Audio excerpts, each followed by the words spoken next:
राजधानी मायके में मुन्नी बाई। मुन्नी बाई का मायका कहाँ? मुन्नी बाई का मायका छतरपुर।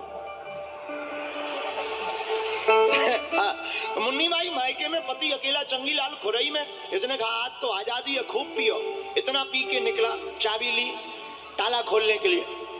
इतना टुन्न कि बार बार ताले के पास चाबी ले जाए और फिर हिल जाए।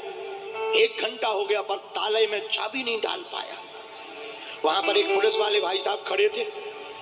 दूर से बोले, चंगीलाल लाओ, तुमसे नहीं बनेगा, हम खोल देते हैं, तुम भीतर घुस जाओ। अब बात देखना कितना खतरनाक जवाब दिया।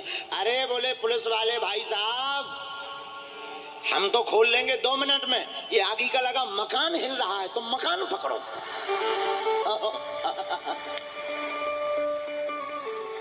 बताओ, ऐसे ऐसे लोग हैं खुरई में।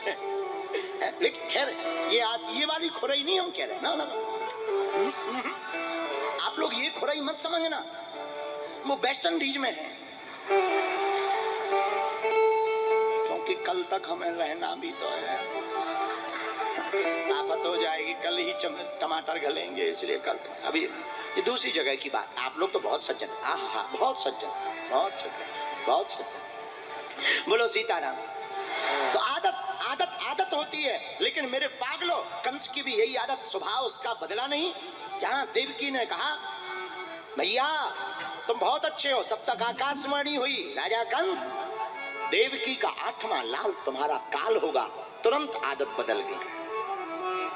वरना अगर आदत का अच्छा होता तो क्या कहता? जन्म विवाह मरण गत सोई, जहीं विधि लिखा सो तहीं विधि होई। आदत का अच्छा होता तो यही कहता कि मौत और जन्म और विवाह ये तो परमात्मा के हाथ में। अगर ऐसा लिखा होगा कौन बदलेगा? बहन तुम प्रसन्नता पूर्वक जाओ, बोलो सीताराम। लेकिन नकली आदमी नकली होता है, नकली प्रेम टिकता नहीं। और कंस का प्रेम नकली है। हाथ में तलवार निकाली, केस को बाल को पकड़कर देवकी को मारना चाहा।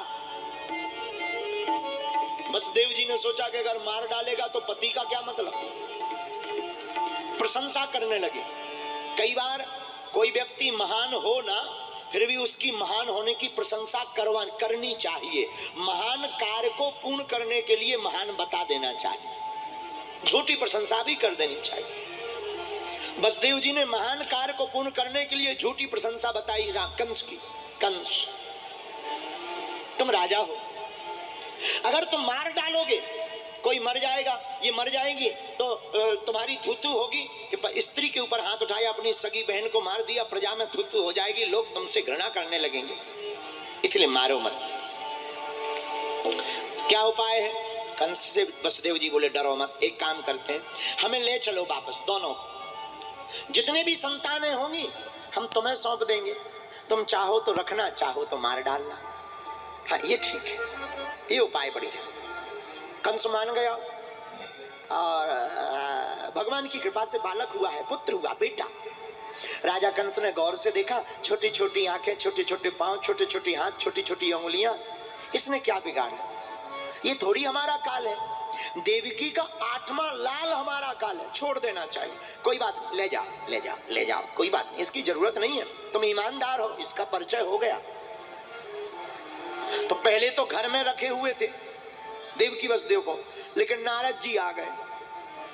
और बताओ नारद जी के आने से क्या हुआ कि जो घर में रखे थे उन्हें जेल में और डाल दिया। नारद जी राजा कंस के पास गए तो नारद जी आए, तो जब तक नारद जी नहीं आए थे तब तक घर में रखे हुए थे देवकी वसुदेव को, और नारद जी आए तो ऐसी महात्मा की दृष्टि पड़ी कि जेल में और चले गए। तो एक व्यक्ति हमसे कह रहे थे, बोले महाराज जी संतों की दृष्टि ऐसी होती है कि घर से जेल में चले जाओ। मैंने कहा नहीं नहीं नहीं, संतों की दृष्टि बहुत ऊंची होती है।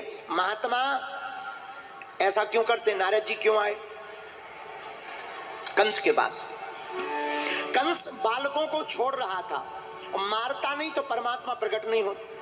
ऐसे समझो, किसी आदमी को फोड़ा हो जाए, फोड़ा है, अब फोड़ा हो जाए, वो डॉक्टर के पास जाएगा, डॉक्टर दवा देगा, गोली देगा, ये गोली खाओ, फोड़ा दब जाएगा, चिंता मत करो। लेकिन कुछ दिन बाद वो आदमी फिर पहुंच गया। क्या हुआ? महाराज डॉक्टर साहब फोड़ा ठीक नहीं हुआ, दवा नहीं, गोली खाई, वो तो नहीं खा पाए।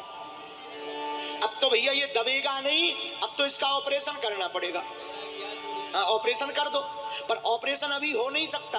क्यों? अभी पका नहीं है। तो क्या करें? बोले फिर से दवाई ले लो, पहले पक जाने दो, और पक जाएगा फिर आना ऑपरेशन कर देंगे।